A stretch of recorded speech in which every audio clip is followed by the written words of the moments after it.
Welcome back to the Ed Show. Millions of Americans, they want to get back to work, and they're looking to the president to make it happen. And if it doesn't happen, he'll pay a political price. Tomorrow in his State of the Union address, the President of the United States will show that he's got the message. He'll be focused, laser focused on job creation. My next guest has a plan of his own about getting Americans back to work. In December, he introduced a jobs bill in Congress that I think would rival FDR's New Deal. Joining me now is Congressman Hare of Illinois. He is a member of the Congressional Task Force in Job Creation and the chairman of the Congressional Progressive Caucus Task Force on Jobs. Phil, great to have you on tonight. Thanks for having me, Ed. Good to be on. You bet. Let's talk about the politics of this first. Sure. Have you had any Republican reach out to you and say, Phil, this is a great bill. Let's work together on this. What do you say? Have you had anybody do that? No. The short answer is absolutely no. Okay, so, and it's all about messaging. What should the president, in your opinion, before we get to your bill and what it is, what should the president say tomorrow night about a party who hasn't done anything in the Senate, and you just told us, and you're in a jobs task force, they haven't reached out to you to work on jobs.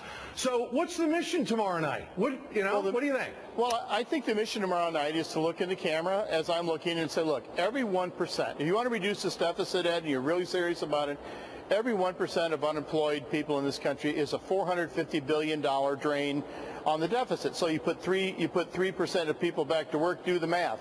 I mean, look, the president needs to reach out to Americans and say, look, you know, we don't need to retool. We've got the things that we need here. I mean, I don't care what the other side doesn't like. I've got 11.1% unemployment in my state. I've got a bill, H.R. 4290, that'll put a minimum of 3 million people back to work over a 3-year period of time. And quite frankly, they're telling us now that could be up to 5 million people. Look, if you don't have a job, you can't buy health care. You can't buy a car.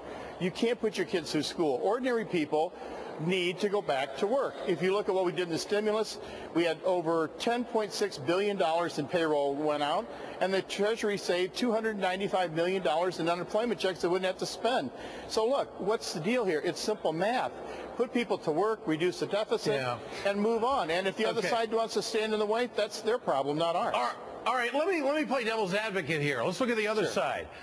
Congressman Hare, how in the world could you put together a bill that can't attract one Republican? What's wrong with you? Well, you know me. I don't know me. I'll tell you this. This bill, by the way, is paid for out of TARP money. It doesn't add a single penny to the deficit. It puts people back to work, puts young people to work in our forests and national parks, learning work ethic. It gives them the opportunity for municipalities to be able to keep firefighters and police officers and teachers, for heaven's sakes. It gives us the opportunity to really have meaningful employment for people. And the bottom line is, I said this, I think, to you one more time. If I keep hearing this term about jobless recovery one more time, I'm going to throw up. It's no such thing. So you have got, and this sounds pretty common sense. I think the American middle class would jump on this.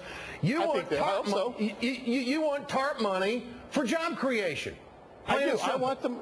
Well, I do. I want the money that went to the banks, who, by the way, didn't even do half of what we asked them to do with the banks. They're paying it back. Let's invest in, you hear about Main Street. Okay, fine. I want to invest in Maine, ordinary, decent people who want to go to work. Look, I got 11.1 in my state. It's not sustainable. We can't sustain double digits. You can talk about the politics of this and what's going to happen in November. What happens between now and November for the steel worker that's unemployed, for the clothing and textile person that's unemployed, for, we couldn't get the health care bill through. And look, the bottom line is, I did not come here to just sit there and be some backbencher and go, well, things are tough. They are tough, but there's a way out of this thing if you have the courage to stand up. And I would just tell you, Ed, this is a good bill. Is it the perfect bill? I don't know that there is one, but I will tell you, I'm not giving up, and I'm going to work this bill. We've got over 75 co-sponsors on it. I told my caucus. And no Republicans.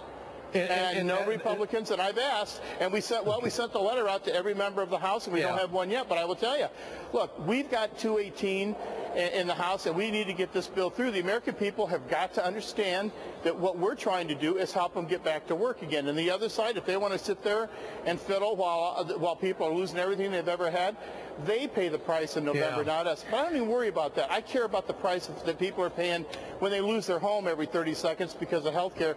Every 30 seconds in this country, Ed, a bankruptcy. I got to ask you, Congressman, quickly before we go. Sure. It's a heck of a battle for the Senate nomination in your state of Illinois. I believe there's 5 candidates there. Have any of these candidates embraced your bill or even looked at it? Okay. Yes, Alexi G. Newless, and let me tell you, before I endorsed him, but before I did, I wanted to know, where are you on job creation in our state? And I'll tell you, he's ahead of the polls. And you know why? Because he went and he's been slugging this out and talking about putting people back to work. I think he's going to be our nominee. And if I were Mark Kirk, I would be very, very concerned, because he's moved now from being this moderate to having Sarah Palin come in for him. Good luck there, Mark. All right, Congressman, great to have you with us. I know you're fighting for the regular folks out there, the middle class. It sure makes sense to me to use TARP funds to create jobs, and I hope it hits the president's desk. Great to have you with us. Well, I do too. Thank you, Ed. Coming